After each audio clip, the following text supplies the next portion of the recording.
Hello everyone and welcome back to the Against the Grain podcast. I'm Taylor. And I'm Dan. And this is the shittest Christmas tree in the world. We're going to call it the Hanukkah tree, aren't we? Is it the Hanukkah tree, is it? Only because it's that poor at being Christmassy. Yeah. Fucking state of it. I've said it before, but no expense spared on this podcast. Oh, yeah.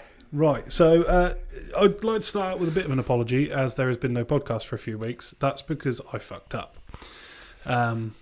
We had an issue with the microphones. It wasn't good enough to release, so this is technically episode 6, but you're seeing it as episode 5. Yeah. Although I wouldn't, you're not fully responsible, Tay. I was here. I will take He part did press blame. record, so I did tell him to turn it on, and it wasn't on, but... So, I mean, I'll take 90% of that blame. Yeah, I'm the technical one, though, so I should have checked. Exactly. But we're here. Anyway, so what we're going to do is we're going to go over some of the stuff we did in the last podcast, because obviously you haven't heard it. So we're going to go through where the business is sort of heading towards, the new avenues that we're exploring, and I'm going to get constantly stabbed by this tree. Yeah. Looks real. So, for those of you who don't know, the name of this podcast is Against the Grain, which is a shortened version of Going Against the Grain, which is, Dan? That is the new brand of where this company's going. We are going against the grain. As said, yeah, that tree is going to cause you jit, mate. Sorry. You should have chucked a fucking mask on that so it's like a person in the middle of us. That's what you should have done. Fucking piss off! Do you want me to bring it this way? A touch, please. There we go. Let's see what we got here. How's that for you? That'll do. Bosh. So yeah, going against the grain. The reason for it is fundamentally, I guess I started Oxford Vapors because the sole ambition was to help more people stop smoking, and I've stayed true to the company in that sense. I didn't want to try and divert and do other stuff, but as there are more and more arseholes selling illegal products in this industry, and we get slapped with that's Oxford Vapors, which it isn't, but give a fuck. Unfortunately, people don't listen to what we say because we might lie, but we aren't. So anyway, it was basically very, very likely that the industry was going to get hit with too many regulations, and I wanted to protect the jobs of whoever is in this company and start a new direction. So Amazon. It's a big marketplace, the largest of all. Alibaba probably same sort of revenue spent on it, but for consumers, we understand buying and selling products. I've got another little company that sells bits on Amazon, and I just wanted to try and integrate that into the Oxford Vapors world so that there was money coming in if the vaping dried out. There you go. You can't see if you... Now you can see some products on the shelves. And a clump of tree. Just a big clump. So, as you can probably tell, there's a bit of a, well, for lack of a better word, a clusterfuck of different products up here. So we the Going Against the Grain doesn't necessarily have a particular section of the market we're going for at the minute. Would you say? I would completely agree with that. Yeah, it's a bit of. Well, the way I worded it last week was throwing shit and seeing what sticked, but he didn't like that. So there is a bit of a system. There's some numbers and some maths involved. Rather than just going, I want to sell phone cases. I'm going to buy them and hope they work. We're not doing that. No. But we are happy to try any product. It's based on our very limited knowledge of the market. Well, it's based on just sales. Yeah. Like you can pay £100 a month for some very, very basic software that sits on top of Amazon, tells you what other sellers have done, what other products are doing, how many units a month, what their margins are, how much Amazon are charging them for every transaction.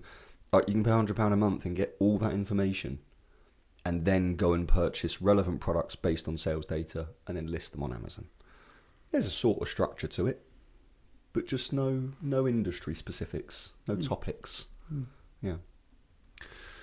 So if you fancy having a look, just search GATG on, so it's GATG, Going Against the Grain, on Amazon, and you can see all the shit that we've stuck to the wall.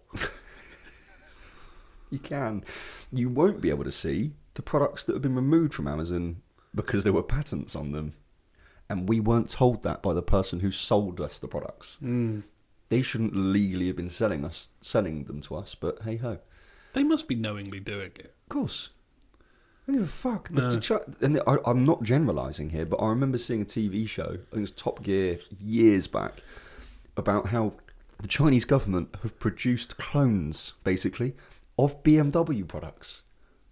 And then when BMW took them to court over it, the Chinese court just went, nah. Nah, that's not the same, that, mate. That's different. Look at it. Yeah, no, that's why we're in court, because it is the same. But, yeah, law, when it comes to intellectual property and China, yeah, not really a thing. No.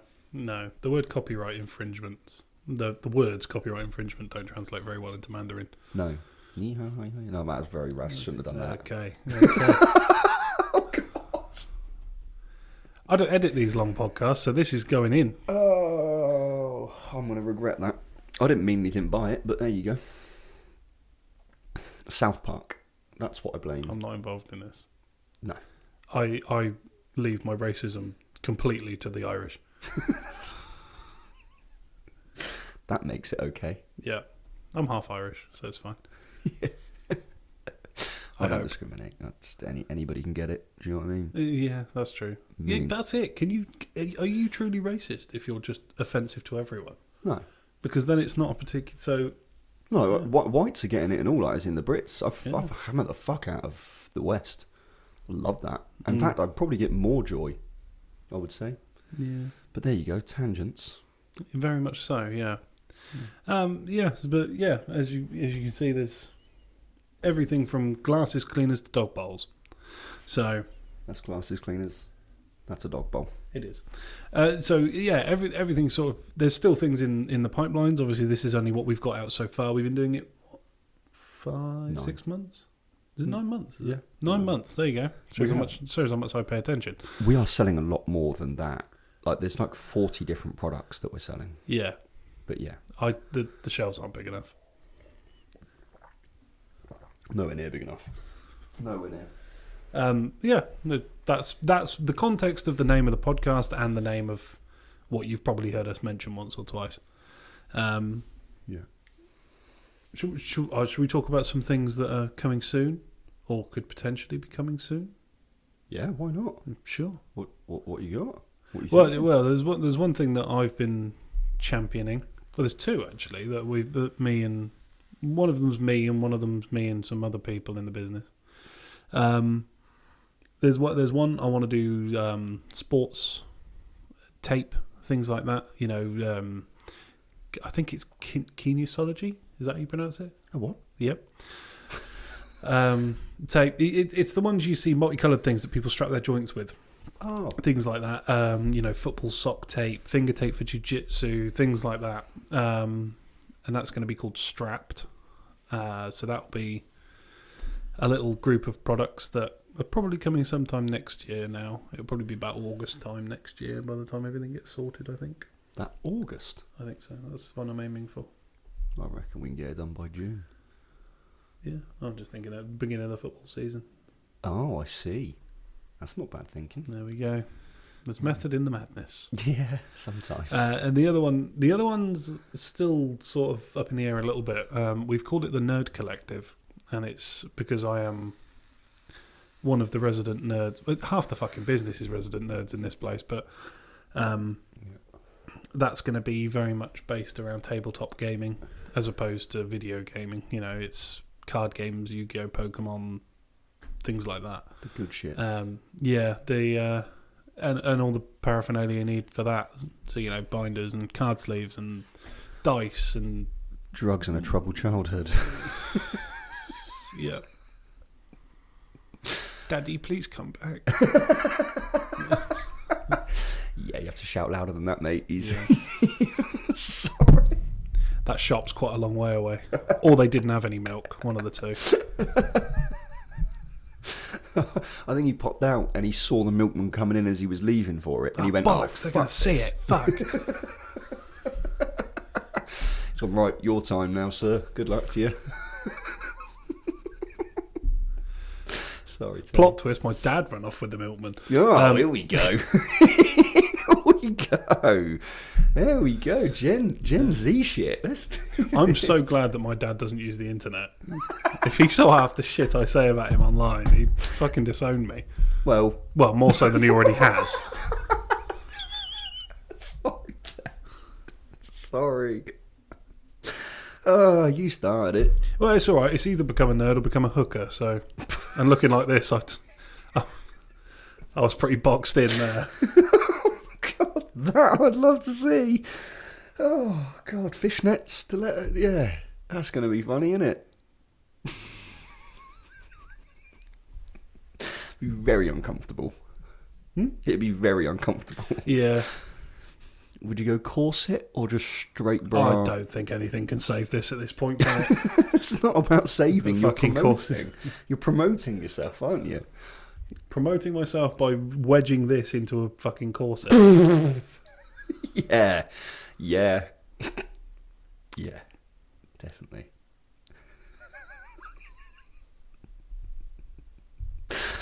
Oh, what a way to start a Thursday morning, Tay. I know, it's currently 2 minutes past 10, and so far we've spoken about a side business and my lack of father. Let's get moving on. There'll be plenty more, so tell us more about the Nerd Collective.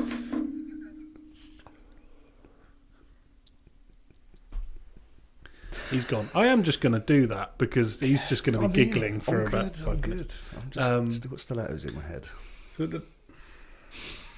at the moment, we've got sort of a name, a concept, and a logo. If I can be bothered, I'll flash the logo up on screen. If you didn't see it, I couldn't be bothered. Same with Strapped, actually. I could flash that up on screen. Yeah, but if you didn't see it, yeah, I can flash down half naked up on screen if you want. I've got that's on my laptop as well. Why is that on there? From when you did the run and you decided to get half naked. Oh, yeah, it's true. Fair play. Sweaty half naked Dan. Not good. I'm going to set up an OnlyFans with just that picture. Yeah. Oh, and the one of Ryan on holiday. I've got that one as well. Where he's on the sunbed half naked. Oh, do yeah, that one as well. That was sell. OnlyFans coming soon. There we go. Exclusive to GATG. The GATG OF. Let's do this. Buy a dog bowl, get a free month. There you go. $2.99 subscriptions. And that's pennies, by the way. That's 2.99 pennies a month. That's what we're looking for. That's all we need. That's all we deserve. There you go. I wouldn't sell yourself too short, mate. No. All right, thanks. But yeah, Nerd Collective. What products in particular have you been looking at in that little click? So it's a mixture of things. So it will be things, as I said, like card sleeves and dice and roll mats and things like that. Anything, D&D, Magic the Gathering, Yu-Gi-Oh, Pokemon. Mainly those, because those are the ones that the people who are involved know about. So we know what is liked in the industry, what isn't liked. Yep. We have an insider perspective, basically, from every aspect of... Because all of us play at least one of those things. So... Yeah. So we know what sort of dice you need and how many of them and things like that. So, because you do see, Excuse me. you do see on Amazon. Obviously, people have noticed that people buy a lot of these things, but they will give, even if they do multi packs, it's completely the wrong numbers of the wrong type of dice. If that makes sense. Yeah. So you like in D&D, you don't need more than one 20-sided dice, but in all of these, you'll get like 6. Oh. But you'll only get 6 D6s, the 6-sided dice. Yeah. But you need like 10 sometimes. And so it's just things like that where if you had a more inside knowledge, you would know that. And you could put a pack together that is the correct amount of each one. Makes sense. Or how many cards are in a particular deck for Pokemon or Magic or something like that. But I'm trying to think how many Pokemon were in the base edition, the very first. 151. I was going to say 152. It might be 152 if you include Mewtwo. There we go. Look at us little. Yeah. I could easily do just a Pokemon podcast. My dad left when I was very young. Charizard's my friend. But for example, Magic the Gathering, there's different formats that you can have. Sometimes you need a 40 card deck, sometimes it's 60, sometimes it's 100. So if you buy a pack of sleeves to put your cards in and you've only got 40, but you play the format that's 100 card, you're shit out. You're screwed. So it's about, we can tailor that a little bit more than the average Joe can who doesn't play the game. So we can, the format that has 100 cards is called Commander. So on the packaging, you would put for a Commander deck. Smart. Or exactly, Yeah.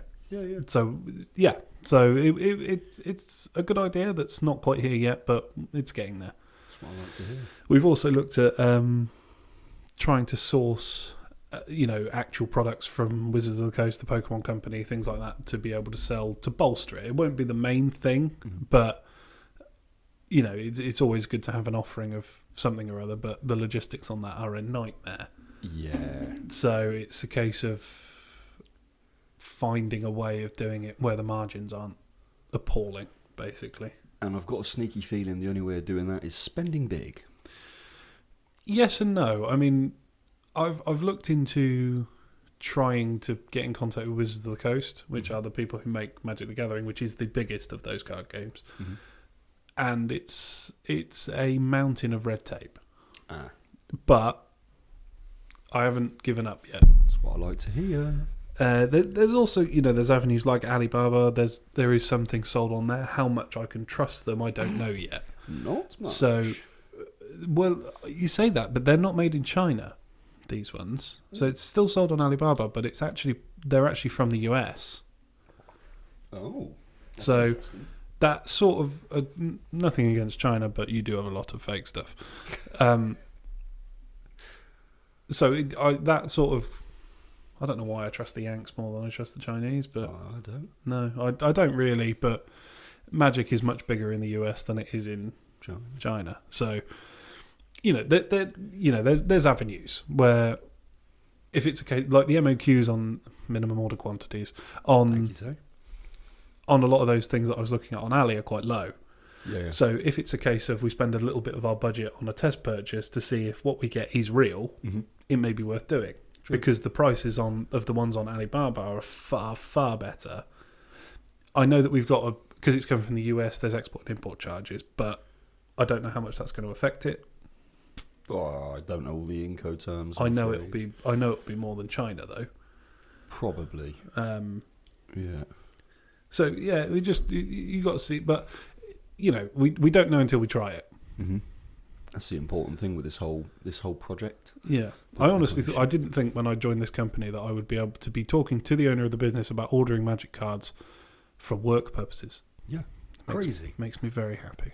And another mad thing that has got a lot of the guys caught up is this very specific product that I had 3 of them nagging me to invest in, which is a very strange term when I then say what the product is. Well, I would know who 2 of those people are, which is Rich and Ryan. Yeah. Who's the third? Technically Gabby. What? She came to me and said, it's a great idea, you need to buy them, I'll product test them. Her words, genuinely. We're not going to say what it is because I think it'll get taken off of YouTube, but... no, well, word it carefully. It vibrates. That's the least slick you could have been. It vibrates. Thousands of things vibrate, I think, don't they? Maybe not. Mobile phones, PlayStation controllers. It's neither of those things. No. Now they know what we're referring to. Yeah. I should hope. Wand. And there ain't no magic happening here. That's what we're talking about. It's awful. So we sell those. Well, are they actually up for sale now? No, we're waiting for them to come in. But yeah, we had to get... We got them purchased, and they were missing the relevant marks to be legally sold in the UK. So that is the definition of a danger wank. Isn't it just? This thing might shock you, but you might enjoy it at the same time. It might explode, but...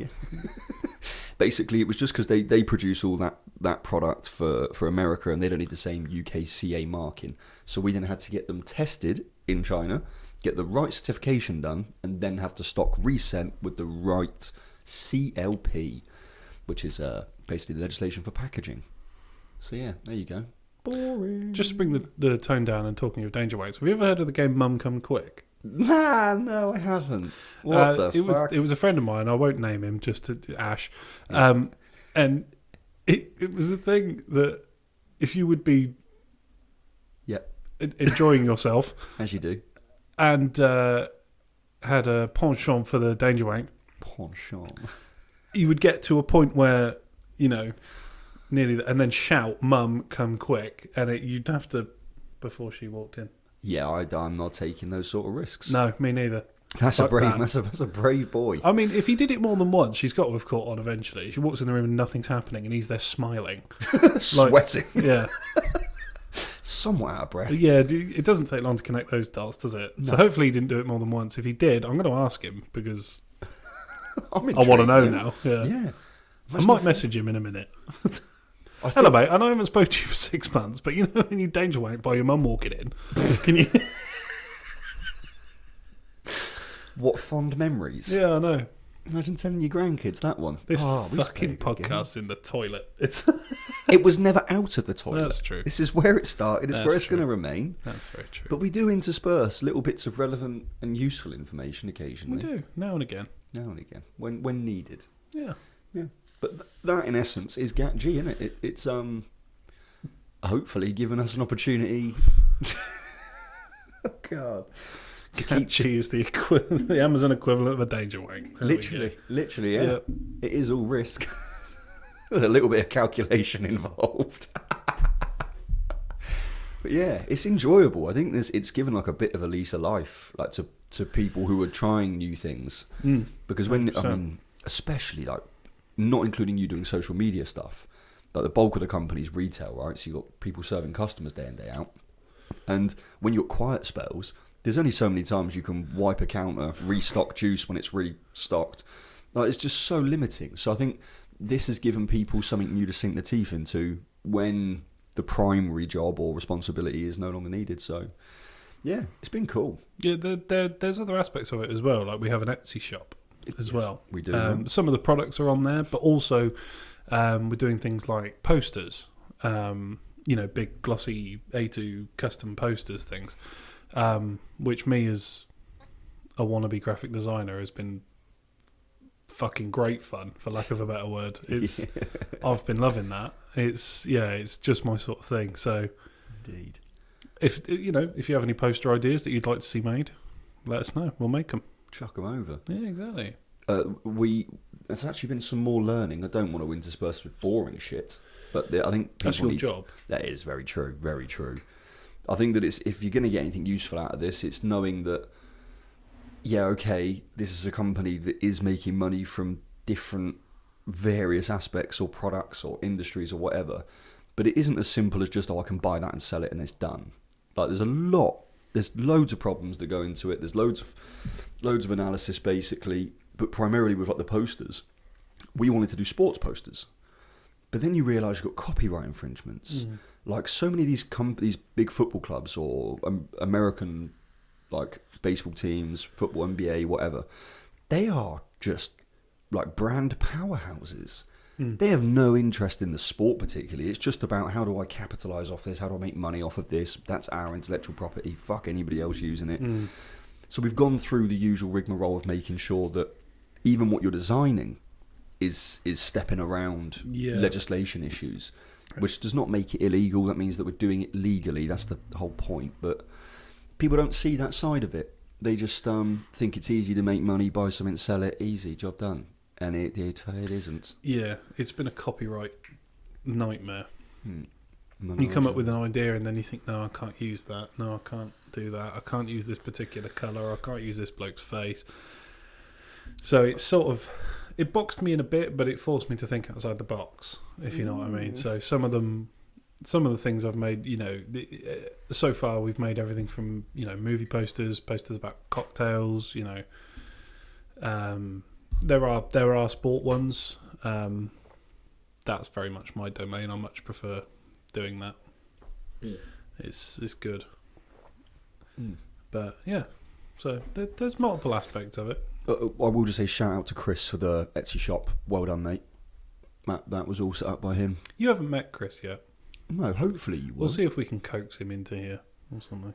I think if we make it Own Boy related or Etsy related, he'll have a right dabble. He'll love it. Yeah, maybe. You get a very serious podcast, but it'd be cool. It's always serious. I don't know what you mean. Yeah, we don't do smiling here, sunshine. Right. Should we move on to another topic? We can always revisit this later. Yeah, I mean, I'm down. So I have three choices for you. Hit me with it. We can redo pet peeves, but I'm thinking leave that for the end. Mm-hmm. We'll finish off on that. Yeah. Story about a horrible boss. Go. Or some would you rather questions. Oh, let's go horrible boss first. Okay. Would you like to go first or second? Second, please. Okay. This was the manager of the job I had before I came here. I'm pretty sure I haven't said this on the podcast before. If I have, I'm sorry, but the likelihood of you watching the first podcast is low. True. I mean, we've got 2,200 subscribers and like 40 people watched it, so 2,160 of you, this is for you. I worked at a company that I can't name for legal reasons, and it's a big publishing firm basically, and I was the head of hospitality. So, you know, they would get big investors in. They were a publishing firm. I've got to be careful, but they're academic books, let's say. So the big textbooks you would use at university or something like that. So they would have, you know, big investors coming in mainly from Asia, so China and Japan, and that they would come over. A lot of people from the academic world, you know, deans of universities and things like that, Americans, everything. They had loads of people coming in all the time. And I was basically the one that would greet them, show them to the room, bring them tea and coffee, whatever, basically. That was my job. And I quite liked it, actually. Other than I had to wear steel toe-cap shoes. And they were so fucking heavy. But anyway, so that was what I was employed to do. And first, I was only there 3 months. So the first month, I was doing just that. I was getting on really well. Everyone was nice. And then a new manager came in. She was, for lack of a better word, a fucking boomer. And basically decided that me, as head of a department, let's just get that out there. I was head of a department, and she decided, because she was technically my boss, but only technically, that I now needed to help out in the canteen. Okay. Now, for the amount of work I did a day, that's like getting you to clean the floor. I do hoover a bit. But I know, yeah. Analogy, Dan. Yeah. You know what I mean. You Yes. have more important shit to be doing. This is true. Is what I'm saying. And so I didn't have time during the day, basically, to help out, which annoyed her. So I thought, well, all right, just to appease. She's a new manager. I'll appease her. So I started coming in a bit earlier and staying a little bit late. So I would come in. They used to make sandwiches fresh for all. It was in the office building, so there was like a canteen in there, and all the office workers would go into there, and so they would make this. Excuse me. It's all right. They would make the sandwiches fresh every morning. So I would go in, butter fucking ungodly amounts of bread, and make sandwiches and things like that. And then afterwards, I'd help them clean up after I'd technically finished work, and this was all unpaid overtime, just so everyone's aware. Anyway, by the end of the 3-month period. Oh, actually, there's an important thing I'll say. I was also responsible for all of the washing up of the things that we used in the meeting rooms. So at the back of my office was quite big, and at the back there was like a pseudo kitchen type thing where it had like a dishwasher and things like that, so I could prepare things for the meetings. On my first day, the dishwasher broke, and I spoke to the maintenance guy, who was a absolute knobhead.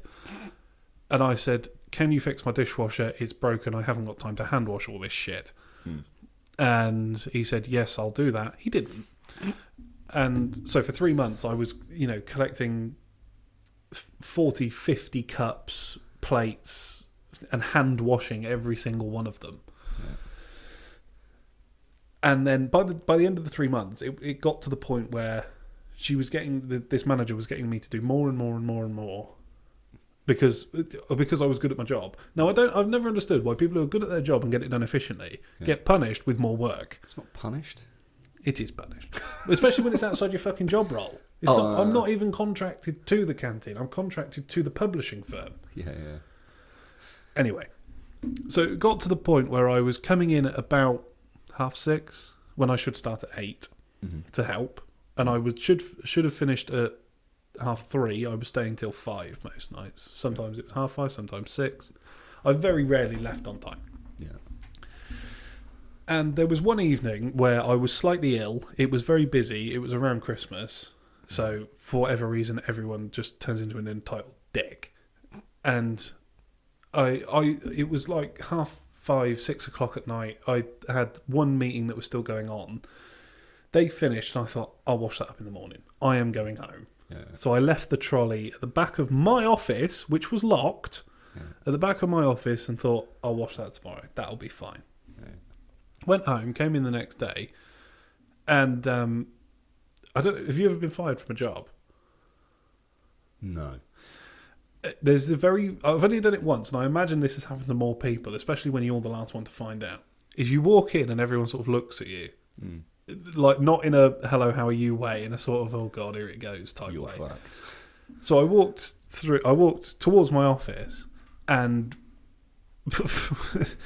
I was pulled in. It wasn't even my boss's office. It was like a meeting room. And my boss, the manager, went in there and sat me down. And she had on 2 tea towels in front of her was all the washing up that I hadn't done the night before. Jesus. And she showed me like a milk jug and was like, that could kill someone. Because I hadn't washed it up overnight. I'm like... No, it'll kill you when I smash it around your fucking head. Well, I nearly did something, and I'll tell that in a minute. And she was like, "Yeah, that could kill someone. That's absolutely ridiculous." And I was like, "Sarah, I didn't even. Oh, I can't say her name. Shit. Beep. Yeah. I can't. I'm sorry. I didn't leave till you fucked off at 3. I was here till 6. Yeah. Oh, I'm supposed to leave at the same time you do. And she went, it doesn't matter. It's absolutely ridiculous. You can't do that. That could really seriously harm someone's health and safety. All this bollocks. Jesus. And so she just went, that's gross misconduct, and fired me on the spot. Wow.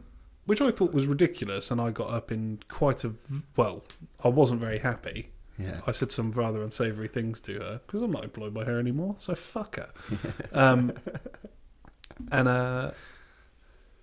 I left, and it took everything. She was parked next to me, and it took everything in my power not to key her stupid little KA. She had, one of those really pompous KAs, the like cabriolet, the ones with the Yeah. You know what I mean? And she fucking loved that thing. And I thought, You should just shat on it.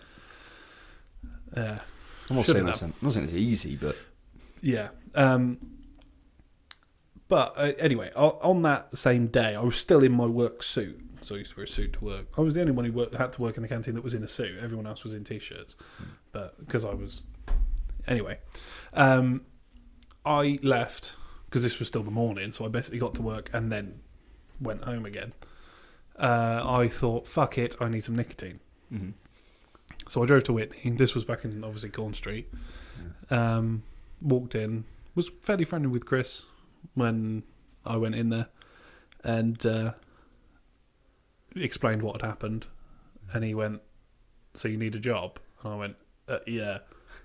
Well, I'd actually applied for here twice before I actually started working here. Yeah. I've never let Damo forget that, because the 2 people he employed aren't employed here anymore. Choose me over them, did you? And Chris basically went upstairs, had a phone call, and 5 minutes later I got offered a trial shift, and that was 6 years ago, and now we're here. What a regrettable morning. Yeah. I bet you. But just to tie off the story, I later found out that she actually had this manager had just split up from her husband in a very, very messy divorce, and basically had a hatred of men because she fired. I think I've told this bit of the story before, but she fired the chef who'd been there for 10 years. Oh, yeah. I remember you saying and this. the little pot washer, Yeah. who was like the nicest man in history. There was no way he did anything wrong. Yeah.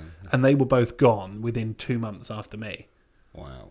So I think she got rid of me first because she had a semi-reason to. Mm-hmm. Like, not reason. In the grand scheme of things, that's not a reason. No, but it's more of a reason than whatever those two did. Of course. And yeah, by the end of it, she employed all women. And that was it. I bet that place ran efficiently as fuck. That was not sarcasm. For any of you who can't tell, I mean that, like, genuinely. Well, yeah, just because they're women doesn't mean that they're amazing. And the ones that were employed there weren't.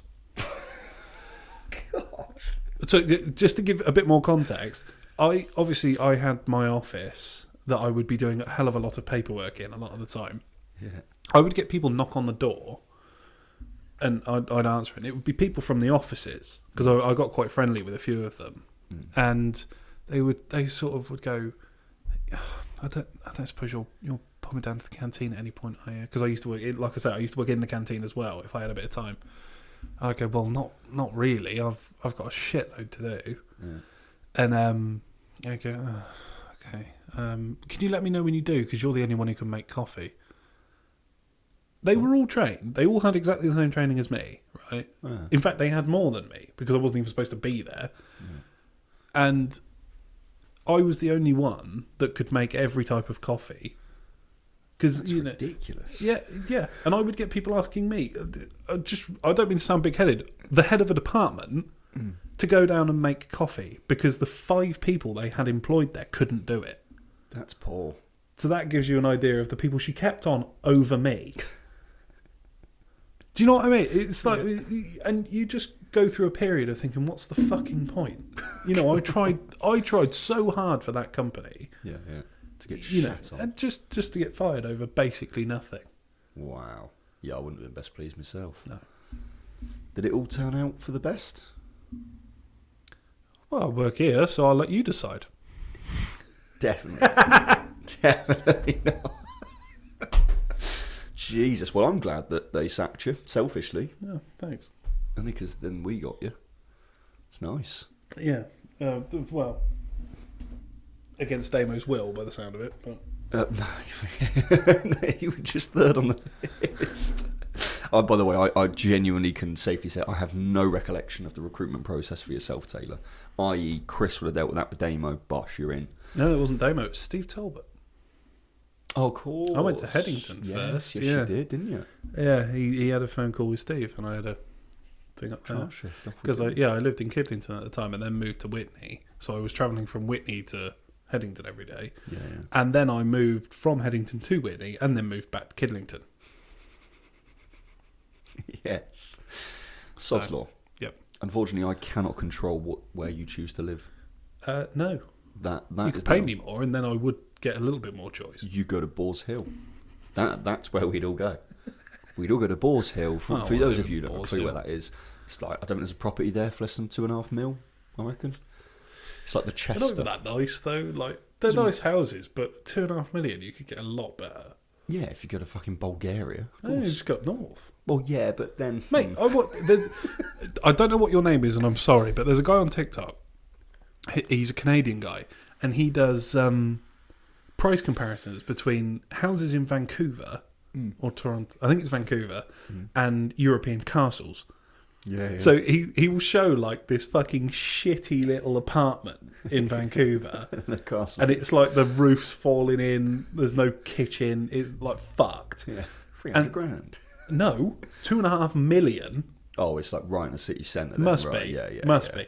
And then he'll show like some castle in Scotland, and was like, for 100 grand less, you could be a 47 bathrooms and 18 acres. Like it's hilarious because like it's not that cheap to live here.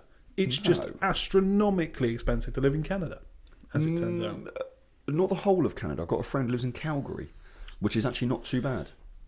Basically, you go to any major Western country and you want somewhere in a city, in the middle of it, you're fucked. You are fucked. Yeah, but if you saw some of these houses, you would understand that is mental. Oh, no, I do understand. Like if you buy a flat in London, generally it's going to be quite nice. On the whole. I don't know about that. Right, it's going to be nicer than these shitholes that he's showing. In Vancouver, yeah, of course. Crazy, isn't it, what you can get and the comparisons. I went to Monaco once. Oh, yeah? And looked in an estate agent, because they have those there. Bad idea. And shat your pants. this was in Monte Carlo, bear in mind, not just Monaco, it's the country, this is Monte Carlo. And so for those of you who don't know, Monte Carlo is basically built on the base of a mountain, effectively.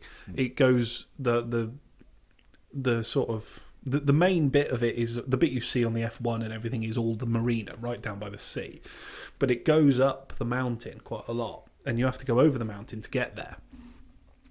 And there was a flat that was basically at the top, so the furthest away from the marina that you can basically get, facing the mountain, so you don't get the sea view of Monaco or anything like that. How much do you think that was? What was it, a 2-bed apartment? One bedroom apartment, quite a small apartment. Monaco, I'm going to take a stab at 950 grand. Try again. 17 million. Whoa, okay. 17 million euros for a flat in Monaco. And the reason is it's a tax haven, isn't it? So it's, everything there is, it's an amazing place to go, and I would recommend that everyone go there at some point. Yeah. It is just unbelievable. It's like a different world. But don't buy anything. Well, because most people can't. But you like down to the point of you go into a sandwich. We went into a sandwich shop, and there's 5 of us basically. That was 150 euros for us each to have a sandwich and a bottle of water. Didn't get a blowy with that? No. That's a very expensive sandwich. I felt like they bent me over though. Jesus Christ.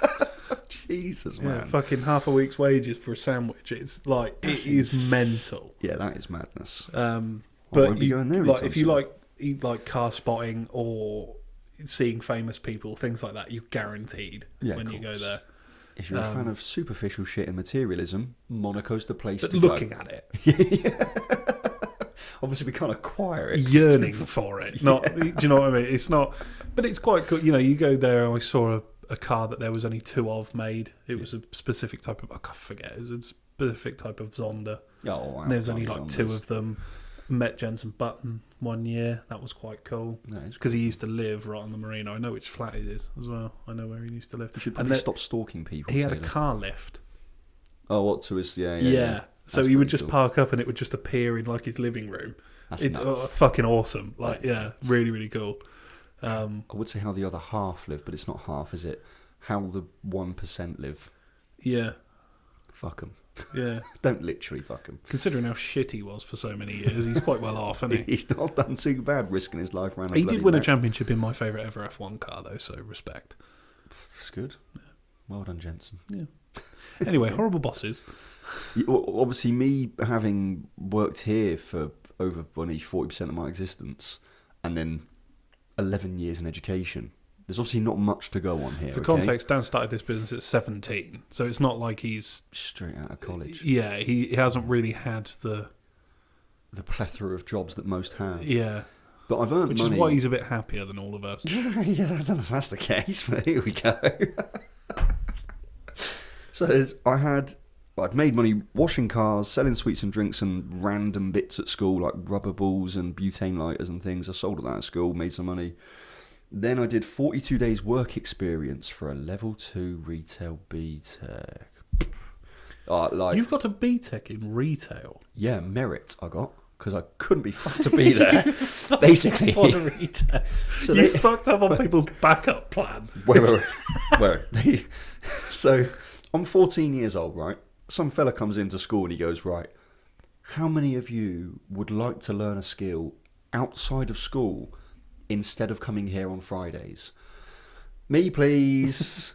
But the only killer was I couldn't sell sweets and drinks at the college course, so I was losing out on 20% of my weekly income, and I wasn't best pleased about that. But here we go. So I was like, yeah, I'll do it. My dad had been in retail. He'd had shirt shops, jean shops, jewellers. Like he understood retail, and he had taught me what I knew about selling my stuff at school. So I was like, that sounds like a good idea. So I thought, yeah, I did a retail course. Stopped me having to do French. I was the best in this is I'm not proud of this.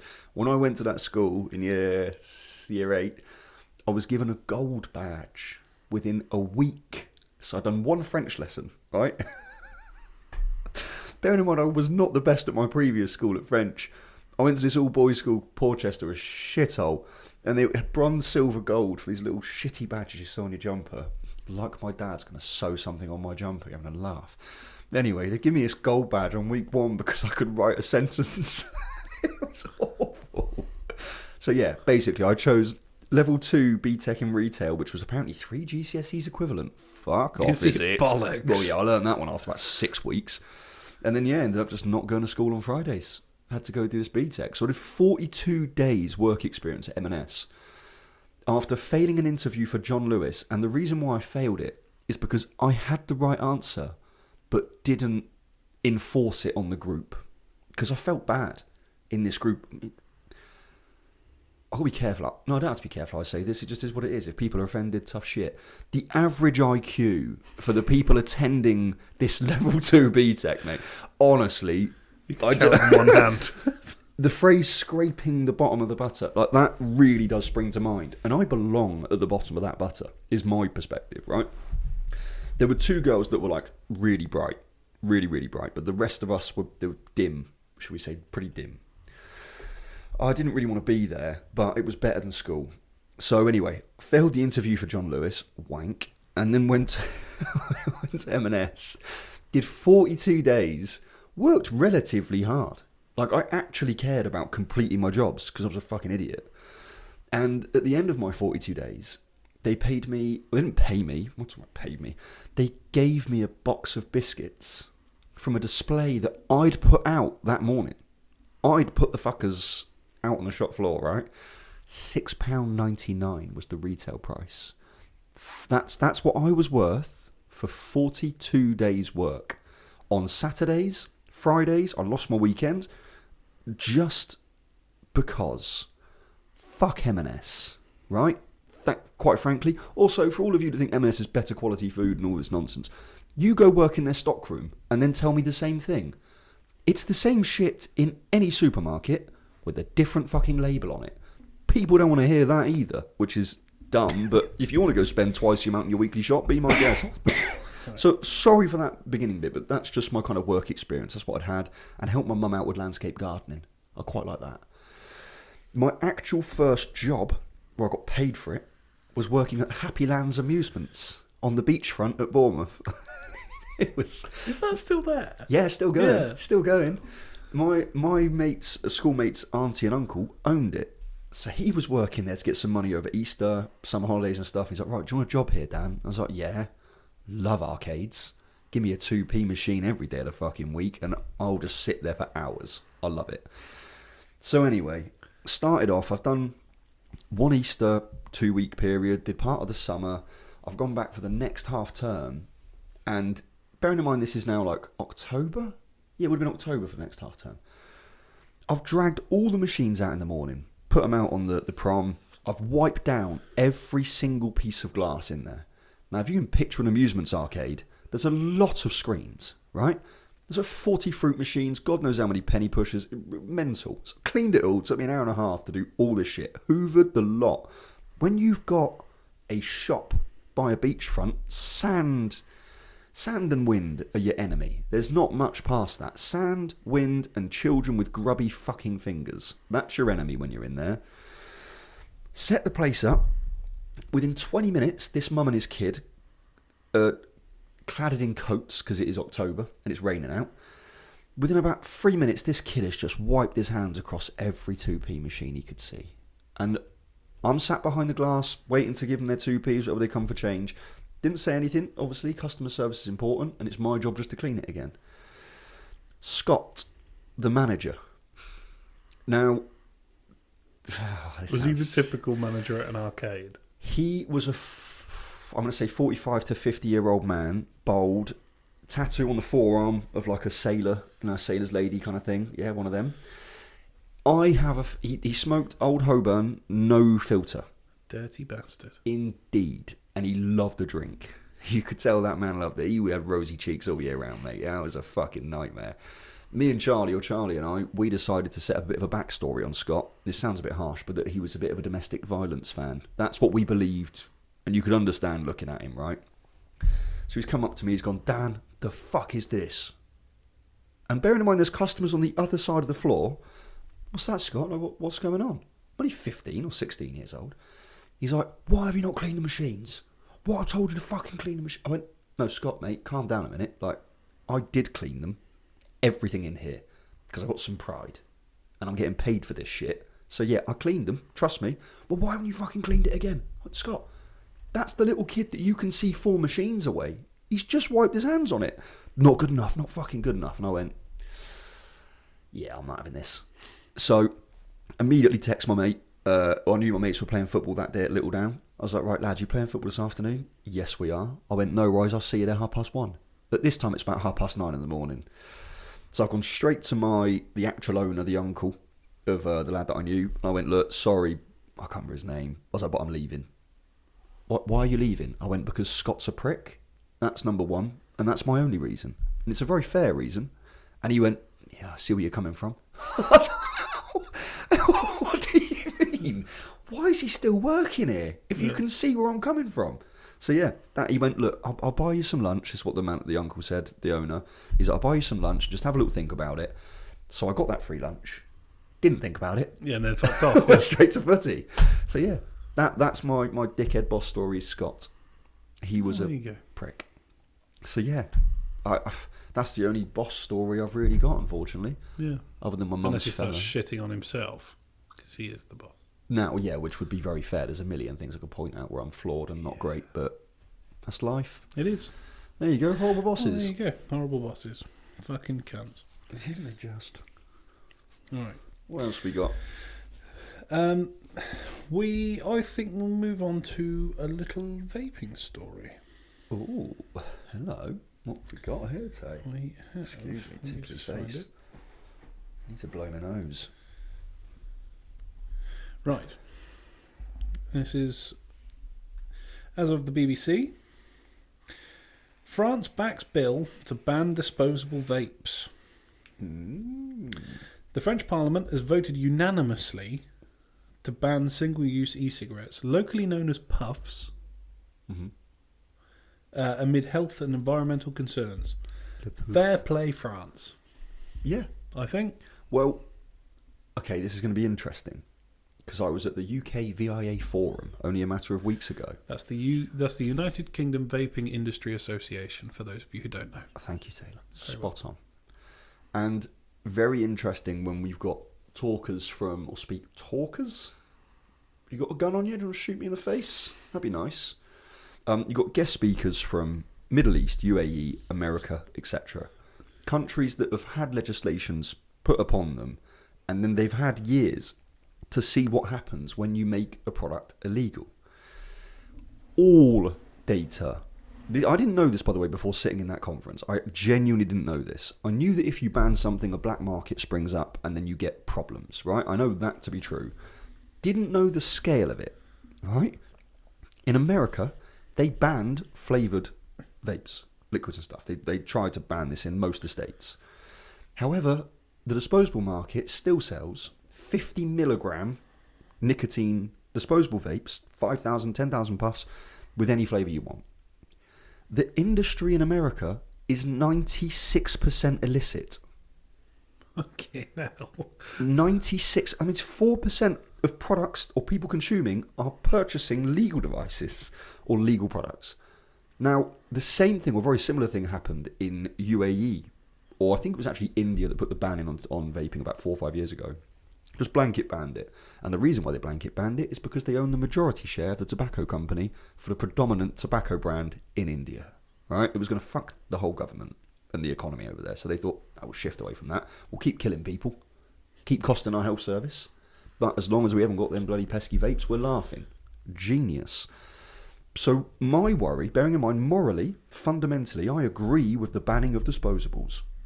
I don't want them because the way they're being misused, missold, there's more problems than there are positives. So my own personal opinion is that is what you should do. Just get rid of it and then deal with the problems. But when you realise that you're going to be selling or dealing with completely illicit products after that point, nobody policing it to stop it, you're going to have kids not just vaping, but kids vaping stuff that's being made in someone's shed. Now, like the old days. Literally. And people just don't really think about this. They just assume because it's being sold in a shop, oh, it's legit, it's been tested. That's not necessarily the case. And my worry is, for France now, okay, well done for banning it, but have they got full control over their ports and what products come in and go out? The answer's no, just in case you weren't sure, because there's already illegal clothing, illegal tobacco, illegal, the list will go on, products being sold in France. So I hope this has a positive outcome. I really do, but I highly doubt it. The rest of the story, I mean, that was pretty comprehensive, but I'll carry on reading anyway. It still needs the backing from France's Senate. Oh yeah, they have a president, don't they? Yeah, of course they do. Mm-hmm. France's Senate and clearance from the EU Commission before it becomes law. If both approve the bill, the government said it hopes the ban will be effective by September 2024. Okay. Several other countries in Europe, including the UK, Ireland and Germany, are considering a similar measure, which we've spoken about before. Mm-hmm. In September, Prime Minister Elizabeth... I'm going to butcher it, I'm sorry. Elizabeth Borne, I think is her name. It sounds French. Who is often seen vaping in Parliament, said the measure was part of the new anti-smoking plan being drawn up by the government. Sorry? Banning vapes is helping with anti-smoking? Banning disposables, I think, specifically. But disposables aren't smoking. What's the logic there? This is a quote. They're ridiculously cheap. The fruity and sugary flavours are attractive, and their small size make them easy to hide from parents, said Deputy Francesca Pasquini. I'm sorry. Who submitted the draft law in November last year.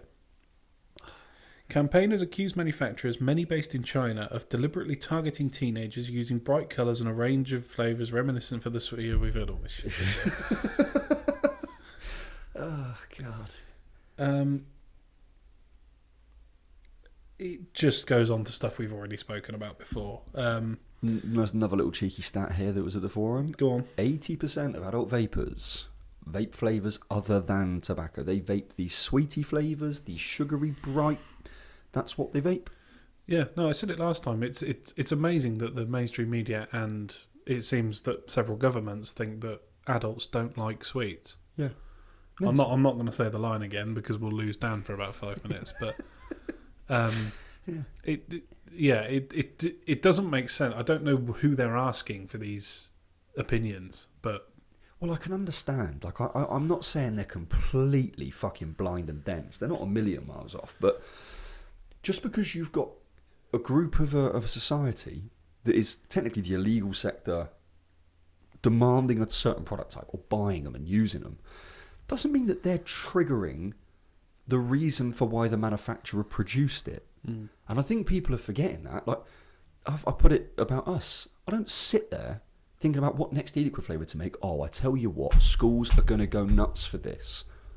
Why the fuck would I think that way? Mm. I'm going to get shut down. Yeah. I don't want to make £100 now to never make a penny more in the future. What's the fucking point? So short-sighted.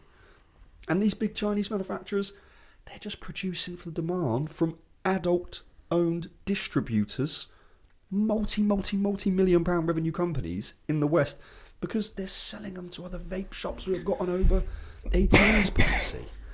I just hope that... I'm very intrigued to see what happens to France. And I think it's going to be a really interesting test for Europe and for the UK and other countries to then see what the ripple effect is 100%. From a ban. Because the only pool of stats we're pulling from so far is, like you say, the UAE, America? America, yeah, but they're a bit weird. Yeah. Yeah, so, yeah, like you say, it'll be interesting. Yeah. But I thought we should do something a little bit more serious. But now, let's go on to some Would You Rather questions with Dan Greenall. Oh, God. What are we going to have here? Right. And I want reasons why as well. I don't just want... I want reasons. Would you rather have a face that everyone laughs at or a name that everyone laughs at? A name. Why? Because not everyone's going to find out my name. Correct. But anybody who sees me sees my face. That's true. And already I've got that as an outcome. Yeah, So I was about to say that. It does make me giggle every time he walks in. it would be a nice shift. Do you know what I mean? That would be nice. There you go. There we go. Well, that one, yeah, okay. Would you rather Here we go. have a text from a one-night stand saying, I'm pregnant and I'm keeping it, or I have an incurable STD? Oh, fucking hell, that's tough. Wow. Wow. God damn it. That's really hard because I despise children. As do I. Like young babies, the ones that can't communicate or tell me what the fuck they want. Yeah. Especially when people say, oh, I know it's like Carl Pilkington said this in one of his shows, but people say, oh, he's got lovely big eyes, and he's got your big hands. And Carl Pilkington said it right, that sounds like a frog. Do you know what I mean?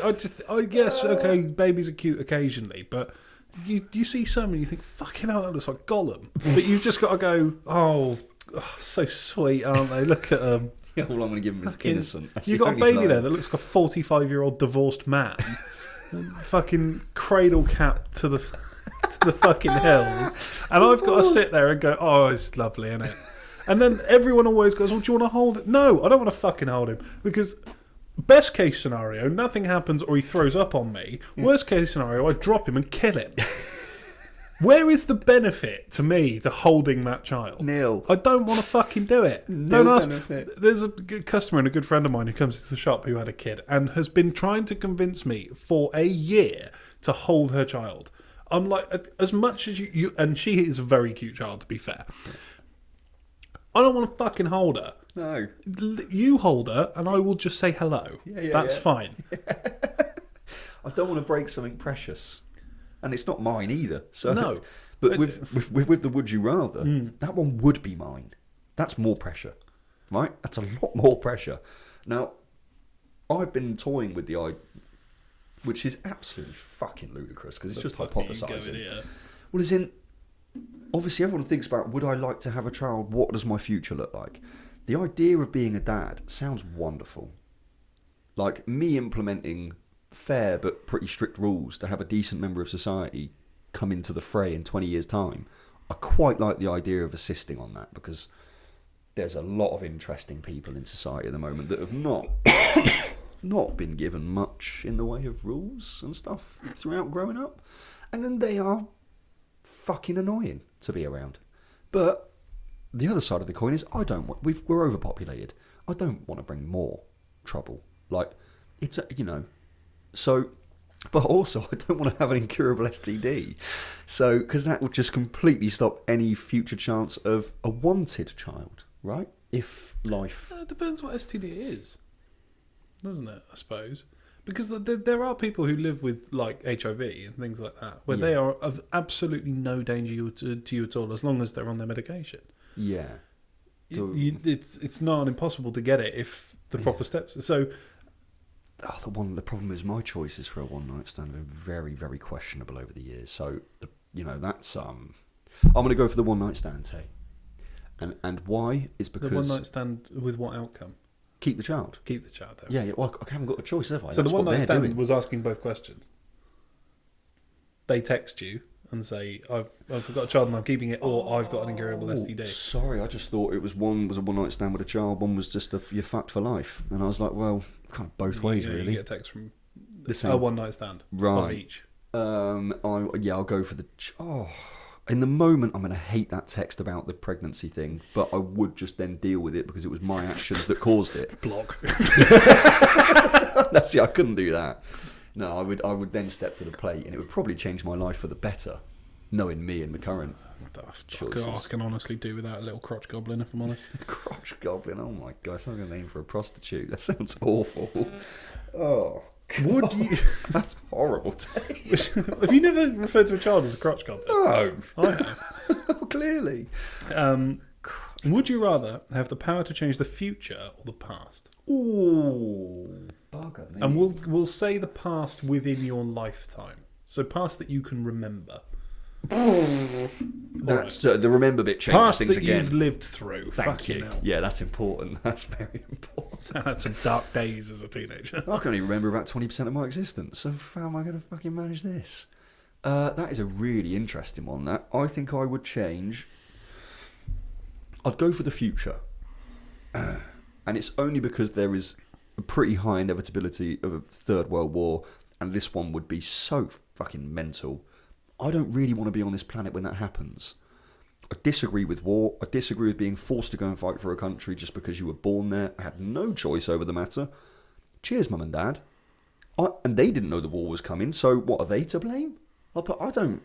I shouldn't have to go and kill someone that I don't know, that's never hurt me or my family or upset me, or go shoot the fucker in the head because he was born in a different landmass to me. What? I know we've had wars. I know what people had to do in those moments, considering all circumstances, but they're not facts. They're just what happened, right? But I don't want to be part of any of that shit. So I would change the future and I'd make it so that people get on.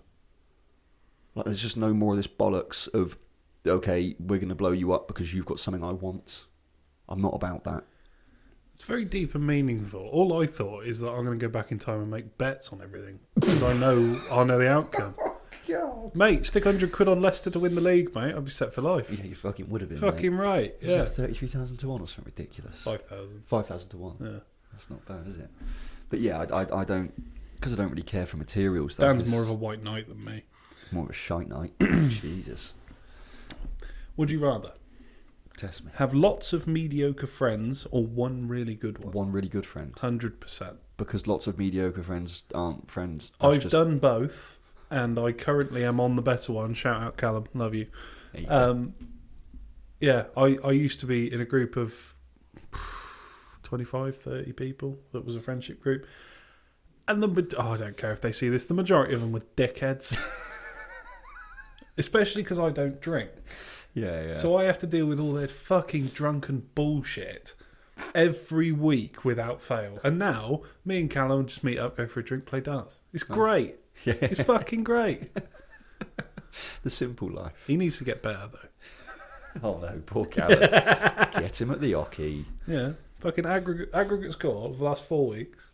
We play best of 8, and it's 27-8 Wow. is the aggregate score. Jesus. Get good, scrub. Yeah. It's- Get bullied. Yeah. What was you would prefer one 100%. very good friend.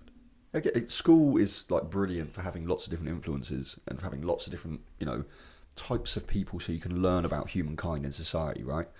But fundamentally, you kind of end up building little bonds with these people because there's something relatable. But it stops there. Whereas since I've left school, the whole premise is about your moral compass. That is the only reason why I will be a friend of yours, is because you have good morals, fundamentally good morals. You're a nice person. Past that, couldn't give a fuck. But at school, it was like, oh, that guy has cool boots. He has nice clothes. Meaningless, absolute meaningless fucking drivel.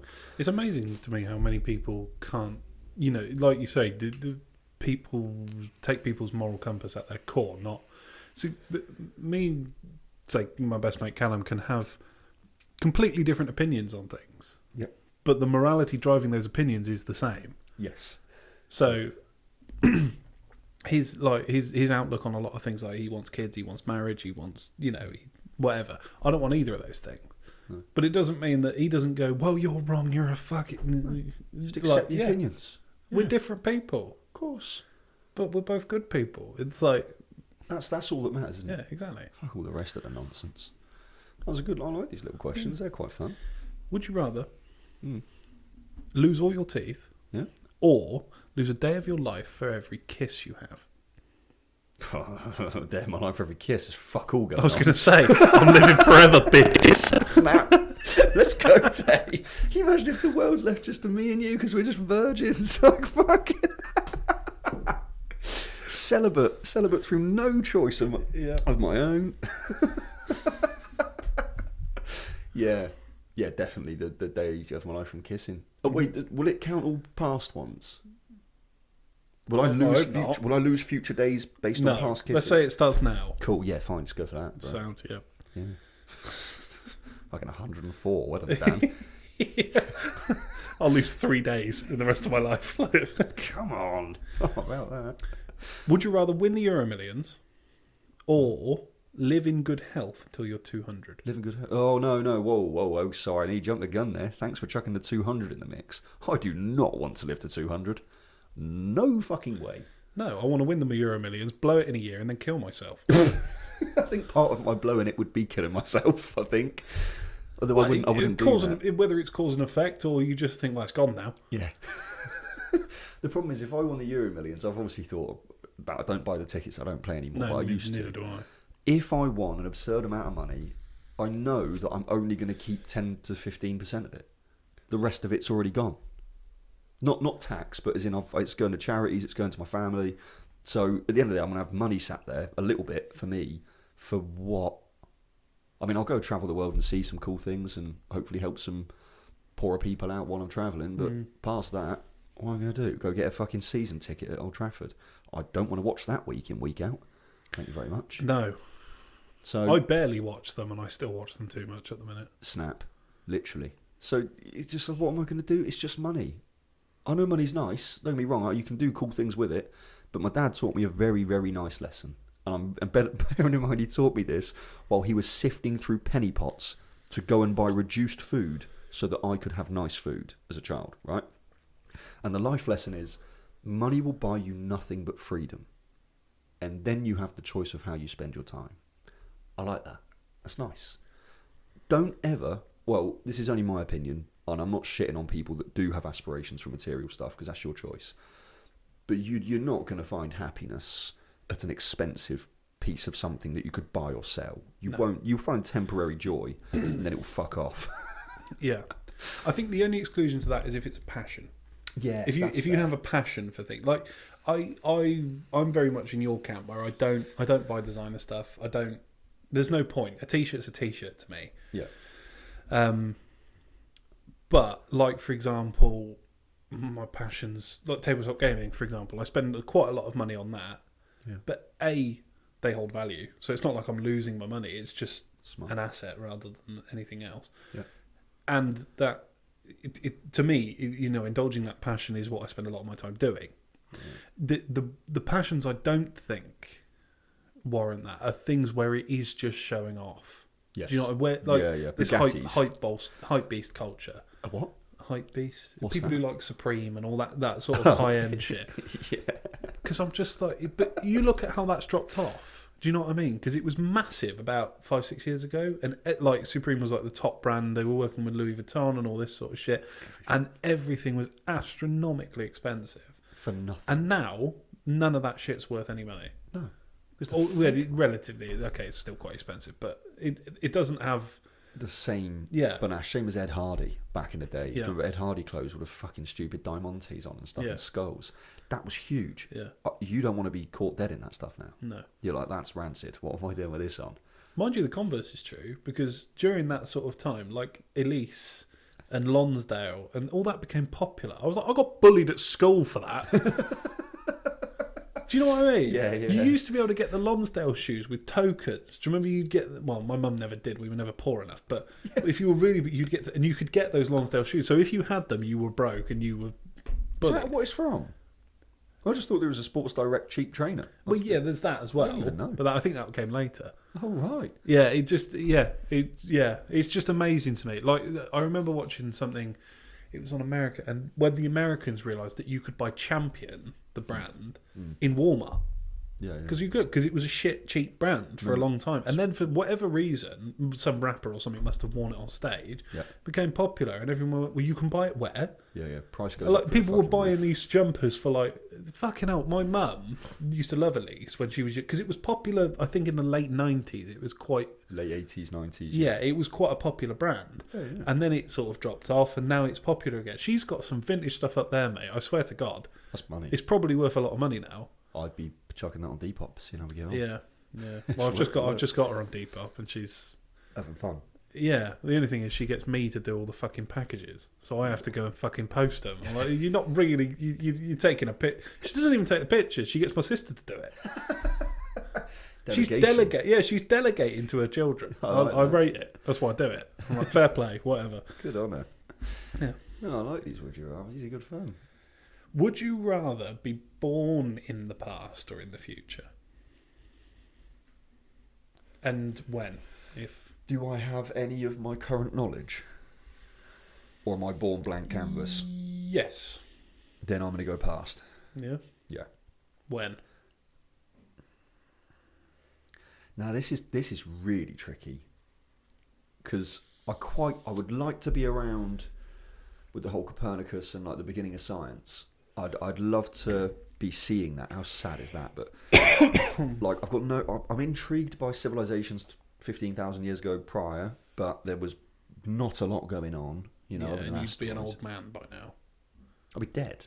Yeah, the life expectancy even up to like the 1700s would 28. I'll be dead. Like, yeah. That's fine. That's part of the process. Price on a ticket, as Simon Jordan would say.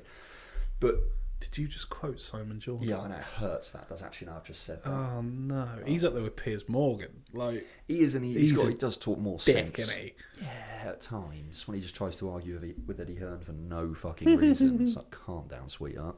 But anyway, the other option is like, say, when my dad was born, only because I've heard his stories and his life sounded so much better than whatever the fuck's happening now. Yeah, everything's so closed in now. Like, there's almost no such thing as privacy, just in any way, shape, or form. You're expected to tell everybody what you're doing on social media. Fuck them. They can find out if they're my friends and they'll speak to me. I'm going to post about it all the fucking time. And then you've got other aspects of it, of just comparison. I feel like before celebrity endorsement started happening, circa 1920 with toothpaste, that was the first celebrity endorsement ad. Pre that, I feel like life was a bit easier. Like, even if you had no money, the values were different. Family meant something, which you still see in other countries in Europe, Asia, but here in England, it's like family sort of gets pushed to the wayside a little bit. And it's kind of happened unintentionally with my own family, really. But I wish that if I had, say, less distractions, less tech, I'd probably be more focused on really meaningful things. So I'm going to say I'd rather be born 1950. Year after me old man. Fair enough. Yeah, that's what I'd do. Yourself? Yeah, it would definitely be the past. I'd like to have been like it's a similar sort of time to you, a little bit earlier maybe, that I would have liked to have been in my early 20s in the 1960s. I think that, be safe then. You know, with the sort of music culture that was there, all the original movies and that, to experience that as if it was new, would be amazing. Yeah, Beatles, even Hendrix. if with my current knowledge I knew it was coming. Yeah. But that leads me on to have you ever seen the film Yesterday? Yeah, the one about the Beatles kids crashed his bike. It's funny that, because I actually wrote a story when I was in school that was very, very similar concept to that, but it went the opposite way. Where obviously he gets popular by singing the Beatles songs, and in my version, I wrote. It was shit. Don't get me wrong. It was in school. I'm not like saying Danny Boyle nicked my idea or something like that. But the outcome was the opposite. So I don't know if it was the Beatles. It probably wasn't. Someone else. Ramones. Say the Beatles for argument's sake. If you release those songs now, they wouldn't be popular.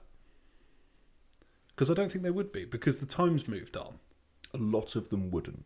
No. That much I agree on. You can hear the age of some of these songs now. And they're not. I don't think they fit in with today's culture. Had they not existed at the time, they're ingrained in the culture because they've been around for so long and they were popular at the time. Of course. I mean, you've got Beatles, Thin Lizzy. So, but yeah, you think if you could have been born like 5 years before Paul McCartney, knowing all the lyrics to Beatles songs. What a cuntish move! Do you know what I mean? Though, if you maybe not Paul McCartney, but you know what I mean. Yeah, of course.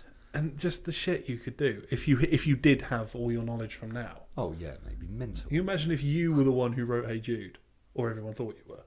It'd be fucking amazing. Do you know what I mean? Like So But I think even without my knowledge, I think yeah, maybe watching Hendrix born in the perform late, yeah, exactly. at Woodstock. Oh my god. Like, mate, do you know what I mean? Just seeing that, like a guy that's barely able to stand up because he's so drugged out of his head, and he's playing a guitar like he was born with it. There's a video on YouTube of him playing. It's on one of the tiny little islands, and I can't remember. It's a little island somewhere, and there's about 40 people in the crowd, and Jimi Hendrix is playing to them live. Still going at it. And like, not because he wasn't popular, because this island only had so many people. You know what I'm saying? Still like putting his all into the 100%, and it is regardless. amazing. Like yeah, it's unbelievable. I love shit like that. Yeah, and see even things like Nirvana. Yeah. Get to see Kurt Cobain, Blow his head out. the Carpenters, and Awesome. Janis Joplin. All these people that have died before I had the Prodigy. I never got to see the Prodigy before Keith Flint died. No. So I mean, Yeah, it's on there as well. it's on there. Protégé. Yeah, It's I can't see half these bands now. No. Lemmy's dead. That's Motorhead. Mhm. He's dead. Half of Slipknot is either dead or left. Nirvana, Kurt Cobain's dead. He's Keith Flint's dead from them. Lead singer of Thin Lizzy's dead. Is that Jagger on the back? No, it's Liam Gallagher. Yeah. I can still lips. see him. Beatles, they're all dead. Chester Bennington's dead. Mm. Viola Beach, they're all dead. I can't see any of them. It's shit. Thanks to YouTube, though, you're safe. Yeah. Cheers, YouTube. Yeah. Speaking of music, did you see that they recently had the first gig in that Sphere in Las Vegas? Have you seen, though, the big thing? Have you not seen it? I don't watch the news. I don't go on. I don't scroll through Facebook. So I just get Instagram pictures sometimes and reels of Joe Rogan. I'm going to show Dan a picture of it just so he can. It's the largest screen in the world, and it has a screen on the outside, like that, and on the inside. So U2 played it there. That was the first music gig. What a waste. Put U2 in first. But just.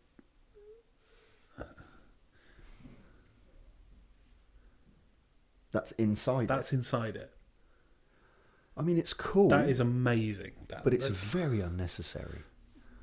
You- It is. What do you mean? So you've Fuck, had... it's the 1960s. Fucking hell. All I'm saying is if you've got some of the smartest minds on the planet to create that, which is really cool, how has that benefited society? What, for that genius brain, he's invested all that time, or they, sorry, not he, they, whoever they may be, they've invested all that time to create a sphere of screens so that when you're in the concert that you've paid £100 for a fucking ticket to go watch your favourite band, you're distracted by the shit that's going on around you. To be fair, in the video of U2, if any of you have seen it, even U2 are doing this. While they're singing, he's like, "It's a beautiful day." Now, logically, build better rockets that can land and take off again, right? So we can actually go and do something for humanity. Cheers, Musk. Like, he's the man. Give him more money. Don't let people build fucking spheres. Jesus. So Elon Musk is the man. Yeah. Trying to keep our civilization going. Actually giving it a crack. Okay. Everyone else is going, Okay. oh, I'm too scared of space. Good old Elon. Anyway. He's my pal. Well, he's not literally. I wish he was my pal. It'd be great fun having chats with him. Should we do some pet peeves? I was going to say, I think we are running quite late and quite long. We've been doing this for over an hour, I reckon. Okay. We'll do pet peeves next time. Indeed. I've enjoyed this. Yeah. Interspersed with some seriousness, some funny bit. I love it. Yeah. This is good fun. There we go. I hope you've enjoyed it. Well, You well me or slags. them. Them Yeah. people, because if they don't enjoy it, then this is kind of pointless. It is, yeah, entirely pointless. But, you know. We make it very hedonistic, Exactly. wouldn't it? It's all about rewarding us, but that's not the case. We Yeah. want people to enjoy We it. just stroke our ego for an hour. Yeah, if I had one. Well, thanks for watching. Hopefully you enjoyed. Remember Cheers. to like, comment and subscribe. And we'll see you next time. We will, hopefully. Bye. Bye.